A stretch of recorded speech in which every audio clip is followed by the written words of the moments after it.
Porsche Macan 2017 tire sensor light is on.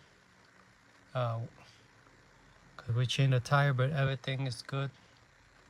So you need to turn this car on. You can see it. No monitoring of tire pressure.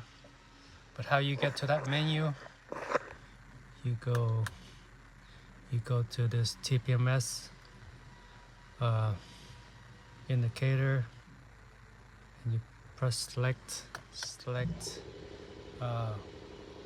tire type. Go down. It's 19 winter. Select 19. Tire type accepted. No monitor of tire pressure. System learned over 15 miles per hour. You need to drive the car 15 miles per hour.